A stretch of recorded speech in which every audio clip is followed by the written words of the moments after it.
Background: my grandparents have always been a big part of my life, as have the rest of my family.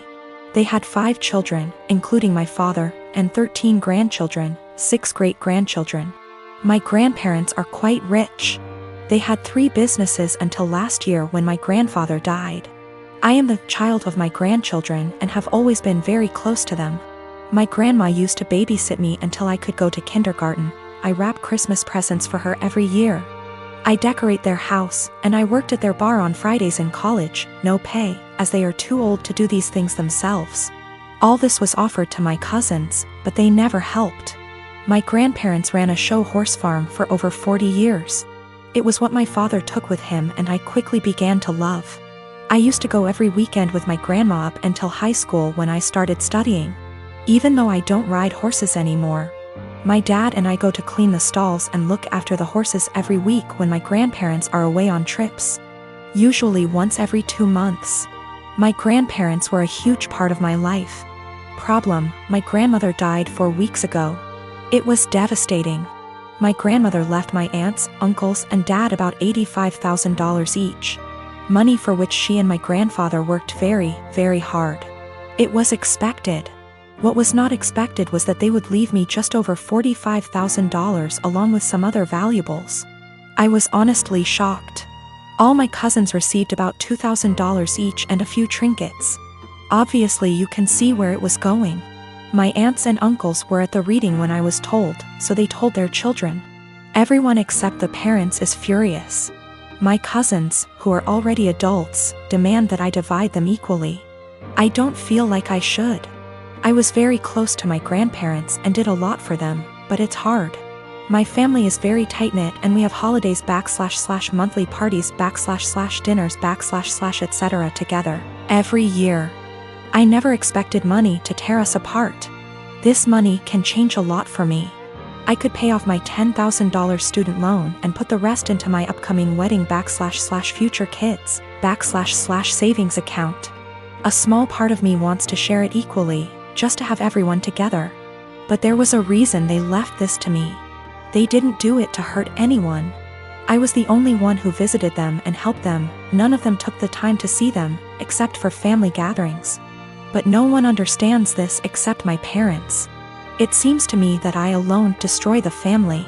My aunts and uncles won't talk to my father until I split the money, and my cousins won't talk to me. I only have a student loan and a car payment, so I don't have much debt, but it could give me a comfortable future. They all keep throwing in my face that they have families, house payments, college to pay for, etc. They keep saying I've been planning this for a long time, but I really didn't. I loved my grandparents. My fiancé tells me to forget about them and do what's best for me, but I'm a big family man. I don't want to split the money, that could really help me, but I feel like they can play with me, forcing me to choose between them and this. My parents also want me to keep the money for myself, as they think my family members are being ridiculous in demanding it. Is it right for me to keep that much? I feel like I deserve it. Is it right for me to put this money on my family? Or are the people I've been so close to all my life taking advantage of me? $45,000 versus $2,000 is a huge difference. PS, there is more in the will than I explained. Houses, classic cars, horses, farm, land, CDs, etc. The cashback / checking accounts I was given is the only thing that seems to be a problem for everyone. I have inherited more money than my cousins. They demand that I divide it equally between them or never speak to them again. I am the oldest daughter of 4 children. I'm currently 25, second oldest is 23, third is 20, and youngest is 18. When I was 8 years old, my mom had an affair with a family friend. I, being the oldest, has remembered most of it, and my younger siblings only remember growing up with our parents co-parenting. This has put a strain on my mother's and I's relationship. She cheated on my father, who was battling cancer. She didn't even try to keep it a secret from the kids. I remember during family / friend gatherings when everyone would be inside and I'd see my mom and the family friend kissing, or doing things in the pool. As a kid I didn't understand, but as I got older I realized what she was doing in front of us, and I feel sick. People ended up catching on to their affair years later, and my mom left my dad and started a new relationship with this Family friend. They split up shortly after that because he cheated on my mother. I've confronted her about this after my dad passed and we all went to see a family therapist. This was roughly 3 years ago. My mom has since remarried to an incredible man, but recently she was out and bumped into this man from her past. They exchanged emails and she confided in me that they have been sending emails back and forth and are planning to meet up to chat and catch up. I read the messages and it's very apparent that the guy still has feelings. While my mom is trying to make it seem like she's just catching up with an old co-worker. But I know my mother, and I know she is still slightly infatuated with this man, and flattered that he still wants her. I mean, it's been years, why else would you want to catch up? My new stepdad knows about her past, and while he doesn't agree with it, it's been years, he wasn't in her life yet. She asked me what I thought about her meeting up with him, and said something along the lines of needing closure. She asked for my honest opinion about the matter and I told her, to be honest mom, you dealing with this guy in the past ruined yours and daddy's marriage and you guys had 4 kids. Why you think it wouldn't ruin this one, but why don't you stop being and stop thinking with your and delete this guy's damn email? She cried, said she couldn't believe I just called her and left my house. We haven't spoken for a few days.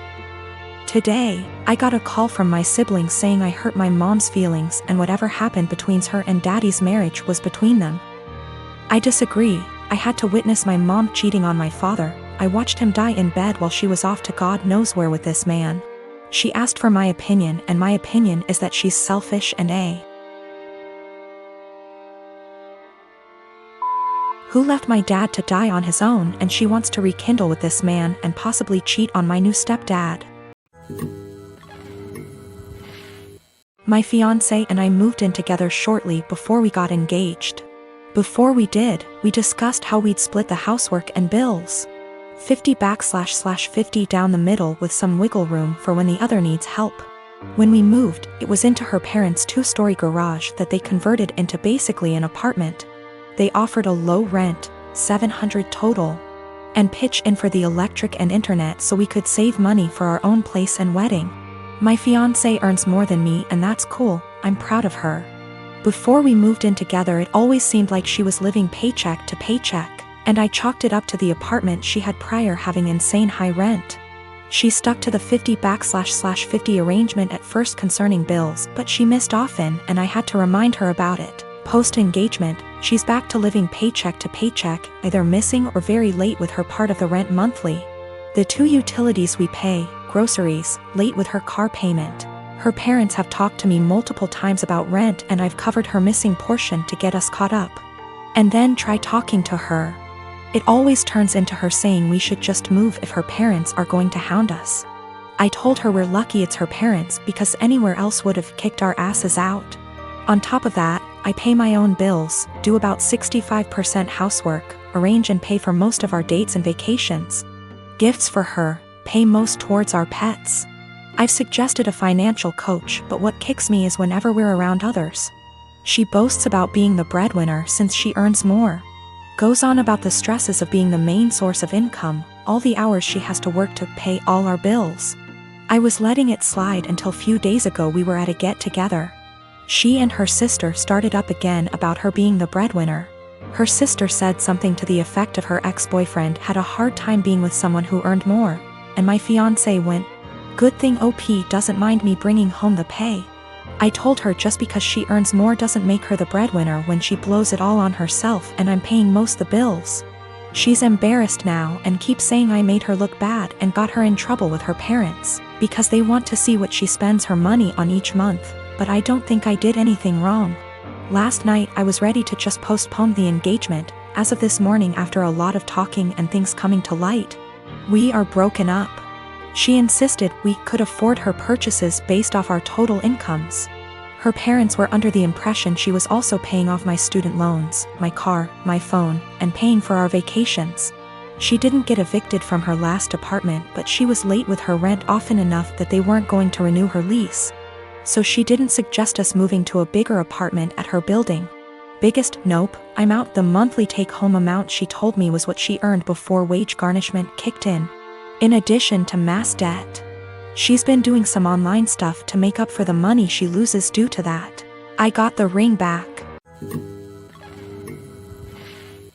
I am a 30 years old male, and I got married 2 weeks ago. I was married before, but it ended after I found out that my older brother Thomas, 34 years old, got involved with my first wife. It was devastating because we were close and had a great relationship. I also helped him so much while he was struggling, and seeing how he repaid me hurts to this very day. I stopped talking to him, and Mom and Dad forced me to keep it a secret, and because I was too weak to argue with them, I just kept my own distance. Then I met my now wife. My family loved and embraced her as their own. Mom and Dad treat her like a queen, which helped repair and solidified my relationship with them. However, as the wedding was approaching, they told me they expected me to invite Thomas. I of course refused, but they kept guilting me about what the relatives and other guests would think and say when they don't see Thomas there. I fought with them about it till the day of the wedding. Turned out they'd invited him behind my back, but I found out and stopped them in time. They came to the wedding looking pissed, asking what we were going to tell people when they ask about Thomas. I told them I'd take care of it.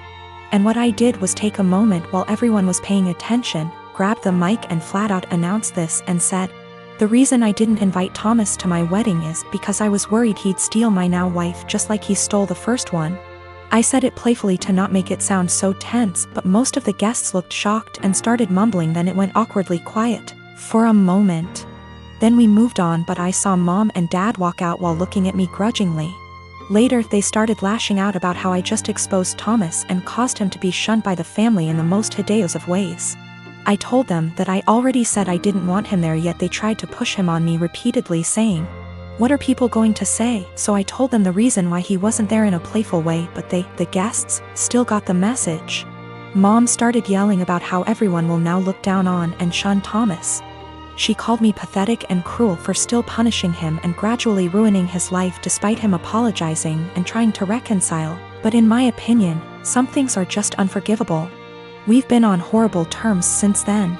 My wife said at least now they're off my back about what people would say about not inviting him.